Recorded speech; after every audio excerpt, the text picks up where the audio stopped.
વહાલા મિત્રો, એક વિશ્વાસી વ્યક્તિ તરીકે આપણે ઈશ્વરના વચન તરફ બેદરકાર રહીએ તે સૌથી ગંભીર બાબત છે. આપણે તો ઈશ્વરના લોકો મધ્યે એક નમૂનારૂપ જીવન જીવવાની જરૂર છે.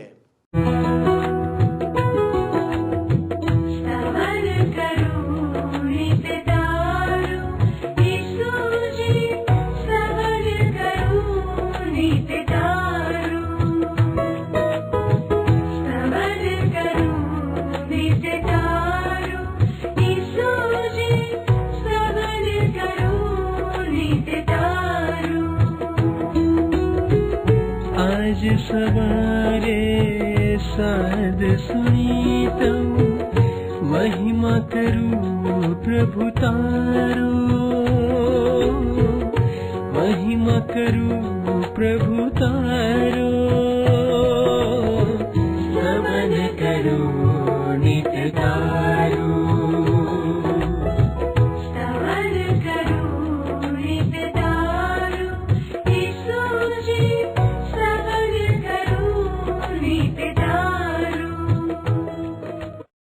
નમસ્કાર મિત્રો, સ્તવન કાર્યક્રમની આ શ્રેણીમાં હું આપ સૌનું હૃદયપૂર્વક સ્વાગત કરું છું. આપણું જીવન ઈશ્વરે આપેલી ભેટ છે. આપણો જન્મ આ દુનિયામાં અકસ્માતે થયો નથી. જો આપણે ઈશ્વરના નિયમો પ્રમાણે ચાલીશું તો જીવનને સંપૂર્ણ રીતે જીવી શકીશું. જીવનનો હેતુ જાણવાથી આપણું જીવન સરળ બને છે. ઈશ્વરે સુલેમાન રાજાને તેમની ઈચ્છા પૂરી કરવા માટે અપાર આશીર્વાદ આપ્યા, પરંતુ જ્યારે તે પોતાના મનની ઈચ્છા પ્રમાણે ચાલ્યો ત્યારે તેનું જીવન જટિલ થવા લાગ્યું. આ જીવનનો સિદ્ધાંત છે. આ દિવસો દરમિયાન આપણે બાઇબલમાંથી પહેલા રાજાના પુસ્તકનો અભ્યાસ કરી રહ્યા છીએ. આજે આપણે 12મો, 13મો અને 14મા અધ્યાયનો અભ્યાસ કરવાના છીએ. આ અધ્યાયોમાં 2 આગેવાનોના દુષ્ટ કૃત્યોને લીધે ઇઝરાયલ દેશનું 2 રાજ્યોમાં વિભાજન થઈ ગયું. પ્રજા ઈશ્વરથી દૂર થઈ ગઈ. તે બાબત વિશે આપણે જોઈશું. અહીં ઈશ્વર ઈચ્છે છે કે જે આગેવાનો લોકોને બાઇબલના વચનો શીખવે છે અને દોરવણી આપે છે તેઓ વ્યવહારના ઉચ્ચ ધોરણો જાળવી રાખે અને ઈશ્વરની આજ્ઞાઓ વિશે વિશ્વાસુ રહે. તેથી ઈશ્વરના સેવકોએ ઈશ્વરના વચનોને ગંભીરતાથી લેવા જોઈએ. તો ચાલો દર્શક મિત્રો, આપણે આપણા અભ્યાસની શરૂઆત કરીએ. પ્રિય મિત્ર, આજના સ્તવન કાર્યક્રમમાં આપણે બાઇબલમાંના જૂના કરારના વિભાગમાં આવેલ રાજાઓના પ્રથમ પુસ્તકનો 12મો, 13મો અને 14મો એમ કુલ 3 અધ્યાયો જોવાના છીએ. એટલે મારી તમને નમ્ર વિનંતી છે, તમારી પાસે જો તમારું બાઇબલ હોય તો તમારી સમક્ષ રાજાઓનું પ્રથમ પુસ્તક 12મો અધ્યાય ખુલ્લો રાખજો. હવે તમે જોશો મિત્ર, તો રાજાઓના પ્રથમ પુસ્તકના 12, 13 અને 14 અધ્યાયોમાં રહોબઆમ અને યરોબઆમ એ બંને વચ્ચે ઇઝરાયેલી રાષ્ટ્ર વિભાજિત થઈ જાય છે એ આપણને જોવા મળે છે. 12મા અધ્યાયમાં સુલેમાન રાજાનો દીકરો રહોબઆમ રાજગાદી પર આવે છે. યરોબઆમે મિસર દેશમાંથી પાછો ફરીને યાકોબના 10 કુળોની આગેવાની લઈને કરવેરામાં રાહતની માગણી કરી. સુલેમાન રાજાના સલાહકારોની સલાહની અવગણના કરીને રહોબઆમે તેના જુવાન સાથીઓની સલાહ પ્રમાણે કરવેરા હળવા કરવાના બદલે ઉત્તરમાં વસેલા યાકૂબના 10 કુળોની વિનંતીને ઠુકરાવી દીધી. કરવેરા હળવા કરવાના બદલે ભારે કરવેરા નાખવાની તેણે ધમકી આપી અને એટલે રહોબઆમ 10 કુળો સાથે બંડ પોકારે છે. રહોબઆમ ઇઝરાયેલી રાષ્ટ્રને ધાર્મિક રીતે અને રાજકીય રીતે વિભાજિત કરે છે. એ બેથેલમાં અને દાનમાં એક સોનાનું વાછરડું સ્થાપિત કરે છે. ઉત્તરમાં આવેલા યાકૂબના કુળો એ પછી પૂજા અપનાવે છે. 12મા અધ્યાયની પ્રથમ 5 કલમો આપણે સાથે સાથે જોઈએ. રહાબઆમ શખેમ ગયો, કેમ કે તમામ ઇઝરાયેલ તેને રાજા ઠરાવવા સારું શખેમ આવ્યા હતા. નાબાટના દીકરા યરોબામે એ સાંભળ્યું, કેમ કે તે હજી સુધી મિસરમાં હતો, જ્યાં તે સુલેમાન રાજાની હજુરમાંથી નાસી ગયો હતો. તેથી યરોબઆમ મિસરમાં રહેતો હતો. ત્યાંથી તેઓએ માણસ મોકલીને તેને તેડાવ્યો. ત્યારે એમ થયું કે યરોબામે તથા ઇઝરાયેલની આખી જમાતે આવીને રહાબ આમને કહ્યું કે તારા બાપે અમારા પરની ઝૂંસરી ભારે કરી હતી, તો હવે તારા બાપની સખત વેટ તથા અમારા પર તેણે મૂકેલી તેની ભારે ઝૂંસરી તું હલકી કર, તો અમે તારી સેવા કરીશું. તેણે તેઓને કહ્યું કે તમે અહીંથી 3 દિવસ સુધી જાઓ અને ત્યાર પછી મારી પાસે પાછા આવજો. એટલે તે લોકો ગયા. લોકો રહોબઆમ પાસે કરવેરા ઘટાડવાની વિનંતી લઈને આવ્યા. હવે આ જુવાન રાજા પાસે કરવેરા ઘટાડીને લોકોની ચાહના પ્રાપ્ત કરી લેવાની ઉત્તમ તક હતી. જો એણે એ પ્રમાણે કર્યું હોત તો લોકો એને તાબે રહ્યા હોત. 6ઠી અને 7મી કલમ કહે છે, રહાબઆમ રાજાએ પોતાના બાપ સુલેમાનની હયાતીમાં તેને હજુરમાં જે વડીલો ખડા રહેતા હતા તેઓની સલાહ લેતા પૂછ્યું કે આ લોકોને ઉત્તર આપવા માટે તમે શી સલાહ આપો છો?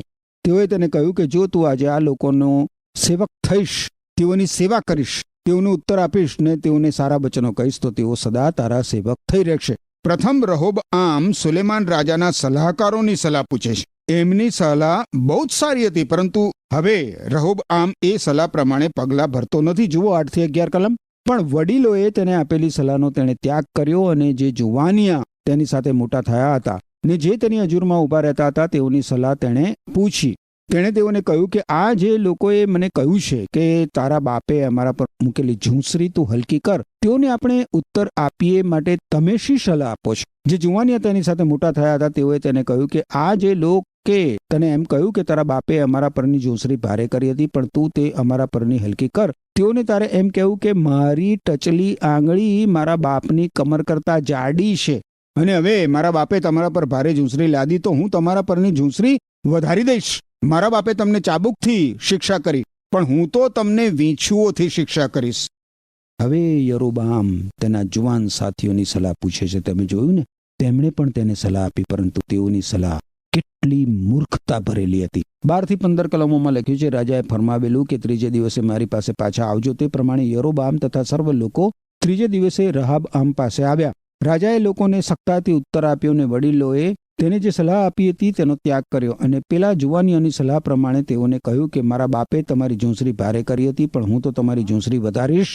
મારો બાપ તમને ચાપખાથી શિક્ષા કરતો હતો, પણ હું તો તમને વીંછુઓથી શિક્ષા કરીશ. એમ રાજાએ લોકોનું કહેવું સાંભળ્યું નહીં, કેમ કે એ બનાવ યહોવા તરફથી બન્યો કે જેથી યહોવાએ પોતાનું જે વચન શિલોની અહિયાની હસ્તક નબાટના દીકરા યરોબામને આપ્યું હતું તે સ્થાપિત કરે. રહોબઆમે પરિપક્વ બુદ્ધિશાળી સલાહકારોની સલાહ માની નહીં. એને બદલે એણે એના જુવાન સાથીઓની સલાહ માની. એણે લોકોને કહ્યું કે કરવેરા ઘટાડવાને બદલે તો હું તો તમારા પર આકરા કરવેરા નાખીશ, હું તમારા પર વધારે કડક અમલ કરીશ. 16મી કલમ જુઓ. જ્યારે સર્વે ઇઝરાયેલે જોયું કે રાજા અમારું સાંભળતો નથી, ત્યારે લોકોએ રાજાને ઉત્તર આપ્યો કે દાઉદમાં અમારો શો ભાગ છે, તેમજ યિશાયના પુત્રમાં અમારો વારસો નથી. હે ઇઝરાયેલ, તમે તમારા તંબુએ જાઓ.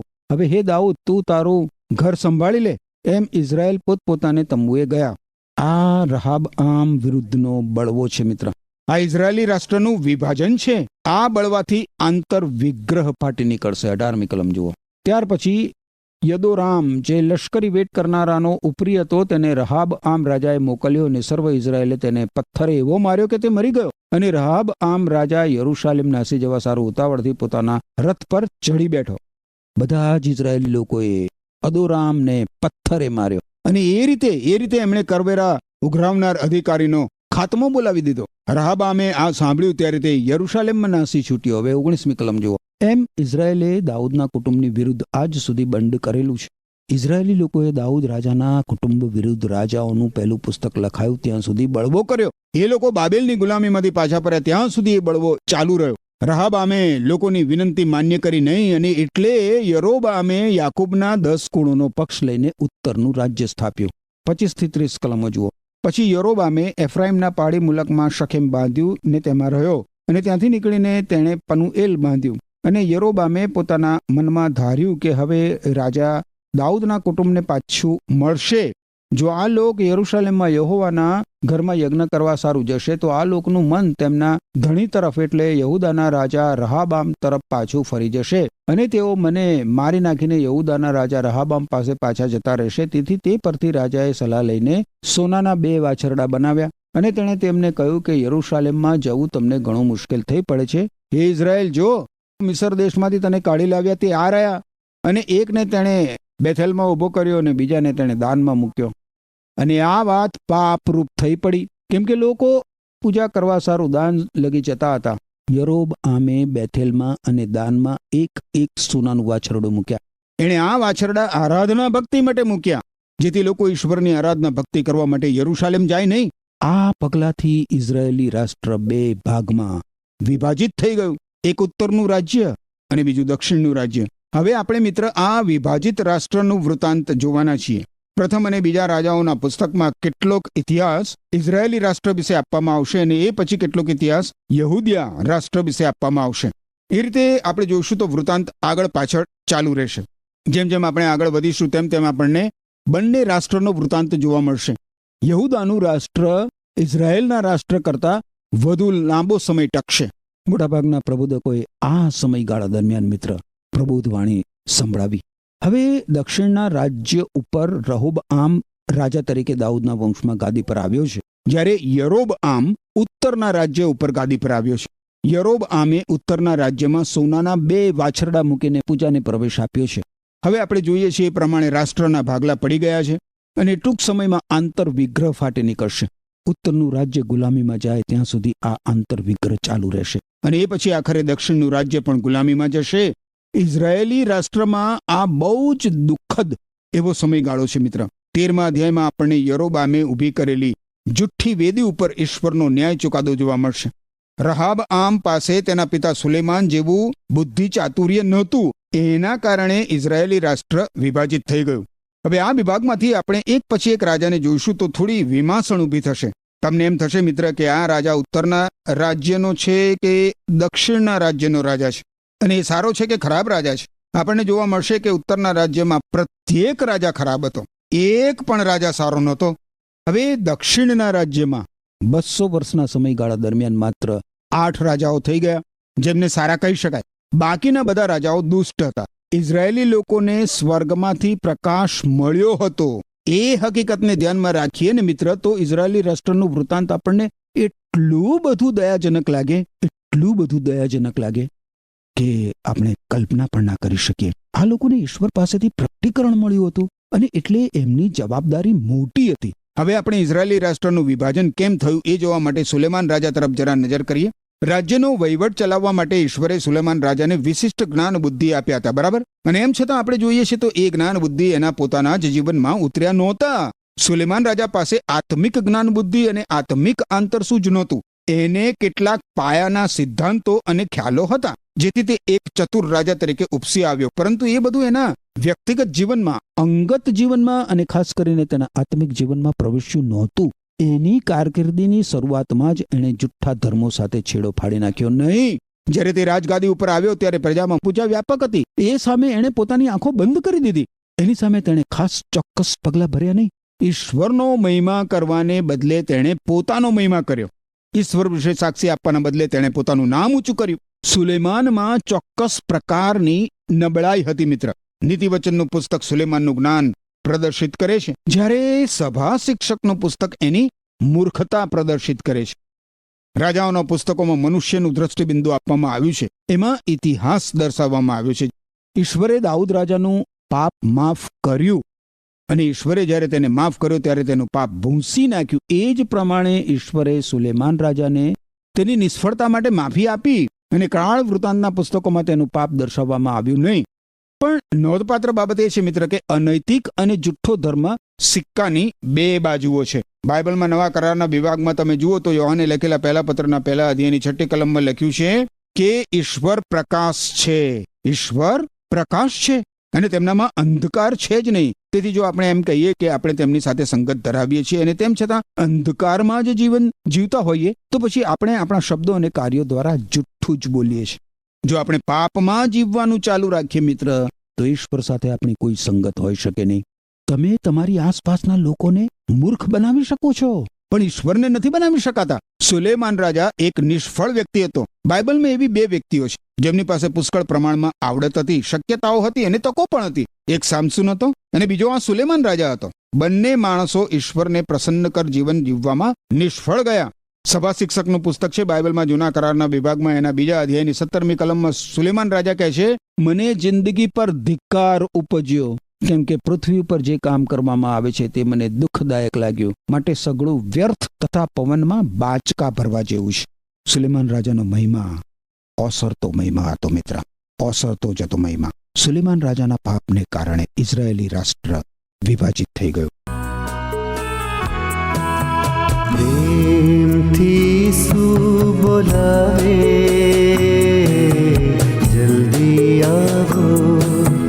પ્રેમથી શું બોલાવે, જલ્દી આવો. પામો મુક્તિ ખરી, આનંદથી ભરપૂર થાઓ.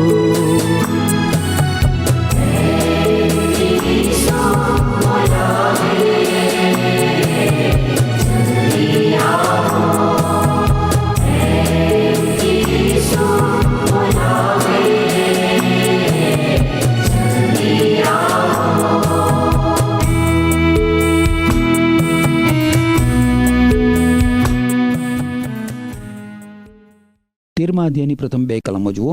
અને જુઓ, યહોવાના વચનથી એક ઈશ્વર ભક્ત યહૂદામાંથી બેથેલ આવ્યો અને યરોબઆમ ધૂપ બાળવા સારું વેદી પાસે ઉભેલો હતો. યહોવાના વચનથી તેણે વેદી સામે પોકારીને કહ્યું કે વેદી, વેદી, યહોવા આમ કહે છે કે જો દાઉદના કુટુંબમાં યોશિયા નામે એક પુત્ર જન્મશે અને તે તારા પર ધૂપ બાળનાર ઉચ્ચ સ્થાનોના યાજકોનો યજ્ઞ તારી જ ઉપર કરશે ને લોક તારા પર માણસના હાડકા બાળશે. જ્યારે યોશિયા રાજાએ રાજ કર્યું ત્યારે આ અરસાથી 300 વર્ષ પછીની આ વાત હતી, પરંતુ ઈશ્વરનો પ્રબોધક આ સમયે તેની રજૂઆત કરે છે. યોશિયા એક સારો રાજા હતો અને તેણે 31 વર્ષ રાજ કર્યું હતું. રાજાઓના સમયકાળ દરમિયાન પ્રજામાં યોશિયા રાજાની મારફતે આત્મિક જાગૃતિ આવી હતી, આત્મિક નવચેતના. હવે ઈશ્વરના પ્રબોધકે આ કલમોમાં જણાવ્યું છે તે પ્રમાણે વેદીની વૃદ્ધ પ્રબોધ કર્યો અને તેણે ભવિષ્યવાણી કરી કે ઈશ્વર એક એવો માણસ ઉભો કરશે જે આવી વેદીઓનો નાશ કરી નાખશે. આ માણસ એ તો યોશિયા રાજા હતો. વારું, આપણે રાજાઓના પ્રથમ પુસ્તકના 13મા અધ્યાયની આગળ 3જી અને 4થી કલમ જોઈએ. અહીં લખ્યું છે કે તે જ દિવસે તેણે ચિહ્ન આપીને કહ્યું કે યહોવાએ જે ચિહ્ન આપ્યું છે તે આ છે, જો વેદી ફાટી જશે ને તે પરથી રાખ વેરાઈ જશે. તે બેથેલમાંની વેદીની સામે ઈશ્વર ભક્તે પોકારેલી વાણી રાજાએ સાંભળી ત્યારે એમ થયું કે યરોબામે પોતાનો હાથ વેદી પરથી લાંબો કરીને કહ્યું કે એને પકડો. ત્યારે તેનો જે હાથ તેણે એની તરફ લાંબો કર્યો હતો તે સુકાઈ ગયો ને તેથી તે તેને પોતા તરફ પાછો ખેંચી શક્યો નહીં. ઈશ્વરના ભક્તે જ્યારે પ્રબોધ કર્યો ત્યારે યરોબઆમ વેદી પાસે હતો. એ સોનાના વાછરડાને બલિદાન ચડાવી રહ્યો હતો. ઈશ્વરના ભક્તે જ્યારે બોલવાનું બંધ કર્યું ત્યારે યરોબામે પોતાનો હાથ તેની સામે લાંબો કર્યો.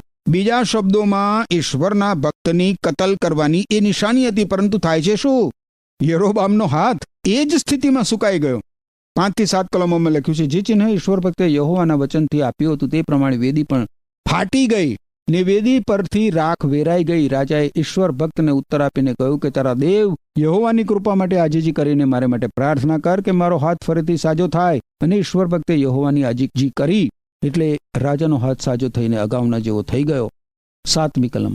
પછી રાજાએ તે ઈશ્વર ભક્તને કહ્યું કે મારી સાથે ઘેર આવીને હાજરી કર ને હું તને ઇનામ આપીશ.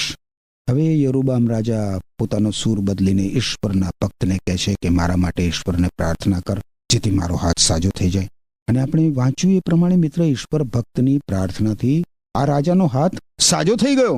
એના કારણે યરોબામે ઈશ્વરના ભક્તને પોતાના ઘેર બોલાવીને ઇનામ આપવાની વાત કરી. પણ જુઓ 8 થી 10 કલમો.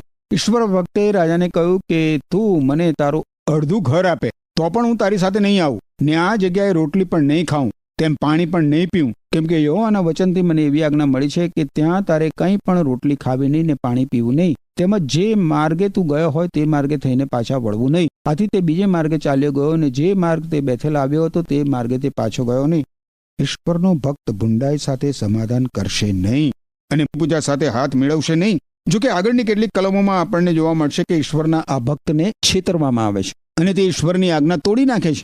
એના કારણે તેને બહુ જ દુઃખદ પરિણામો ભોગવવા પડે છે.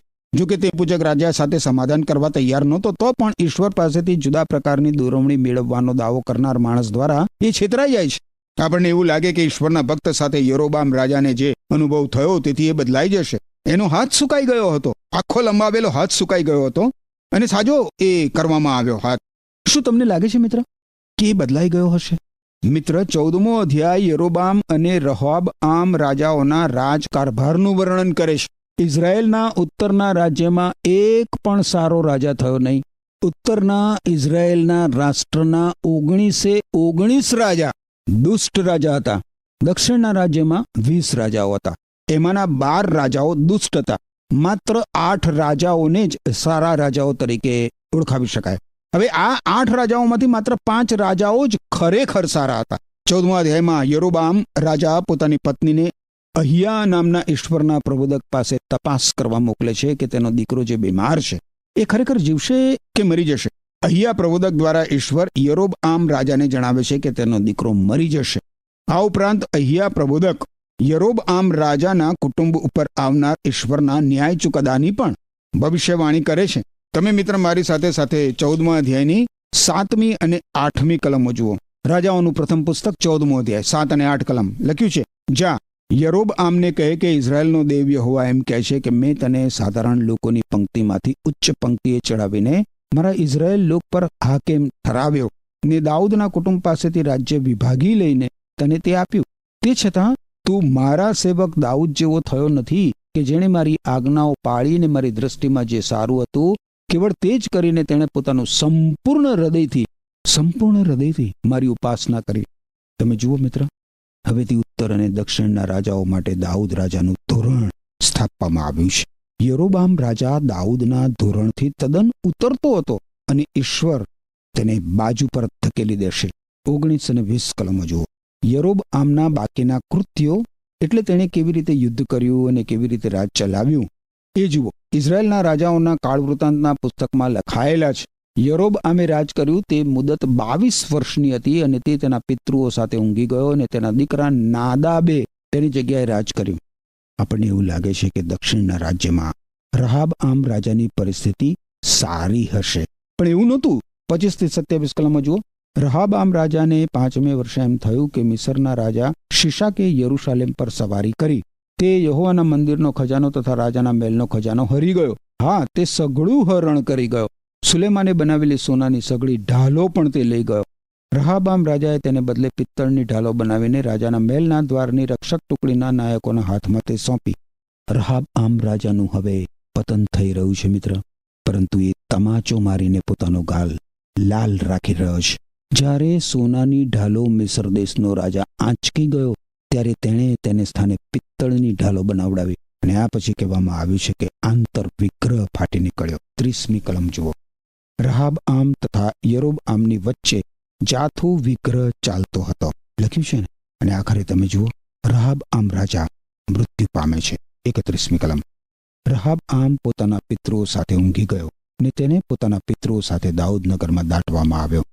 તેની માનું નામ નાઅમાહ હતું. તે આમોનેણ હતી. તેના દીકરા અબિયાએ તેની જગ્યાએ રાજ કર્યું. ખેર મિત્ર, અહીં આપણે આજે સમાપ્ત કરીએ છીએ અને ફરી મળીએ ત્યારે રાજાઓના પ્રથમ પુસ્તકનો 15 અને 16 એ 2 અધ્યાયો આપણે જોવાના છીએ. એટલે મારી તમને નમ્ર વિનંતી છે કે તમારી પાસે જો બાઇબલ હોય તો કૃપા કરીને રાજાઓના પ્રથમ પુસ્તકનો 15મો અને 16મો અધ્યાય તમે વાંચી રાખજો, જેથી સમજવામાં સરળતા પડે. ઈશ્વર તમને આશીષ આપો. આમેન. પ્રિય મિત્રો, આજના અભ્યાસમાંથી આપણે 7 બોધપાઠ શીખ્યા. પહેલું, રહબામ રાજાની માફક મૂર્ખ લોકોની નહીં પણ ઈશ્વરના લોકોની સલાહનો અમલ કરવો જોઈએ. બીજું, યરોબામ રાજા ઉત્તરના ઇઝરાયેલનો રાજા બન્યો. તેણે અવેજીરૂપ ધાર્મિક ક્રિયાઓ સ્થાપી અને લોકોને જુઠ્ઠા દેવોનું ભજન કરવા માટે દોર્યા અને લોકોને ઈશ્વરથી દૂર લઈ જવાનું કાર્ય કર્યું. આપણે હંમેશા ઈશ્વરની આરાધના કરવી જોઈએ. ત્રીજું, ઈશ્વરના પરાક્રમનો અનુભવ કરવા છતાં અને સાચા પ્રબોધકો અને જુઠ્ઠા પ્રબોધકો એમ બંને તરફથી ઈશ્વરની ચેતવણીઓ મળવા હોવા છતાં યરોબામે પસ્તાવો કરવાનો ઇનકાર કર્યો. આપણે ઈશ્વરની ચેતવણીઓની અવગણના કરવી જોઈએ નહીં. ચોથું, એક ટીકાકાર નોંધે છે કે તેની નિષ્ફળતામાં યરોબામ ઇઝરાયેલના આજ્ઞાભંગ રાજાઓ માટે એક નમૂનો બન્યો. પવિત્ર ગ્રંથ બાઇબલ જણાવે છે કે તેણે ઈશ્વરની દ્રષ્ટિમાં જે ભૂંડું હતું તે કર્યું. પણ આપણે દાઉદ રાજાની માફક યહોવાની દ્રષ્ટિમાં જે સારું છે તે પ્રમાણે કરવું જોઈએ. 5, જૂઠા પ્રબોધકો ઈશ્વરની આજ્ઞાનું ઉલ્લંઘન કરવા ઈશ્વરના સેવકોને છેતરે છે. શૈતાનના પ્રભાવ હેઠળ કામ કરતા એક જૂઠા પ્રબોધક ઈશ્વરના સેવકને પોતાની સાથે સંગત કરવા માટે છેતરે છે. આપણે હંમેશા આવા જૂઠા સેવકોની ચકાસણી કરીને સાવધાન રહેવું જોઈએ. 6, યરોબામે પોતાના પુત્રના સાજાપણા માટે પોતાની પત્નીને વેશ બદલાવીને ઈશ્વરના પ્રબોધક અહિયાને છેતરવાનો પ્રયાસ કર્યો.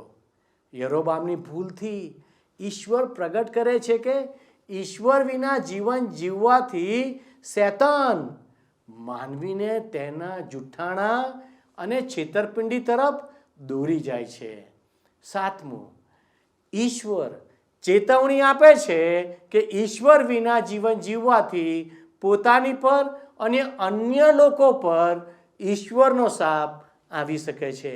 ઈશ્વર તેમનો રક્ષણાત્મક હાથ આપણા પરથી દૂર કરી દે છે, જેથી આપણે શૈતાનથી બચી શકતા નથી.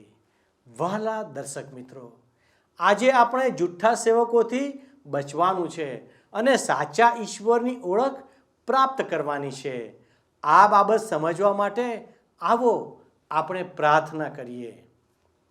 હે ઈશ્વર પિતા, તમે અમને સાચું અને ખોટું પારખવા માટે મદદ કરો. પવિત્ર પ્રભુ, અમે તમારા જીવનમાં આગળ વધવા માગીએ છીએ. અમે તમારા શિક્ષણમાં દ્રઢ થવા માગીએ છીએ. પ્રભુ, જૂઠા શિક્ષણથી તમે અમને બચાવો. અમને પ્રભુ તમારી ઓળખમાં આગળ વધારો. પ્રભુ, આજે તમે અમારા બધાની સાથે તમારી કૃપાથી ભરતા જાઓ, જેથી કરીને અમે તમારો મહિમા પ્રગટ કરનારા બાળકો બનીએ. પવિત્ર દેવ, તમે અમને મદદ કરો કે અમે તમારી કૃપામાં જીવન જીવી શકીએ. અમારું આ જીવન તમારા હાથોમાં સોંપતા અમારી આ પ્રાર્થના ઈસુના નામમાં માગીએ છીએ. આમેન. વહાલા દર્શક મિત્રો, જો આજનો કાર્યક્રમ આપને ગમ્યો છે તો જરૂરથી એક ફોન અમને કરશો અને આપના વિશે અમને જણાવશો. વહાલા દર્શક મિત્રો, અમને ખૂબ આનંદ થશે જો તમે અમને આજે ફોન કરશો. તો આજે ઈશ્વર આપને આશીષ આપો. આમેન.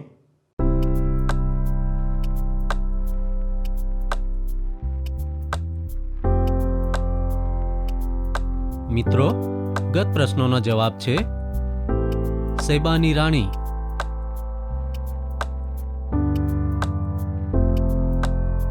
મિત્રો, આજનો પ્રશ્ન છે રહાબામે કોની સલાહ માની?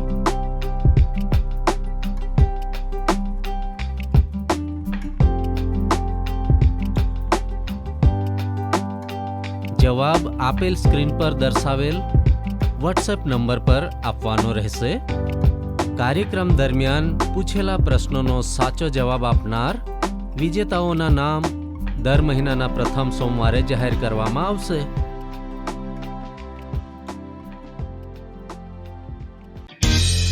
શું તમને આ કાર્યક્રમ ગમ્યો? અત્યારે જ અમને મિસ કોલ કરો.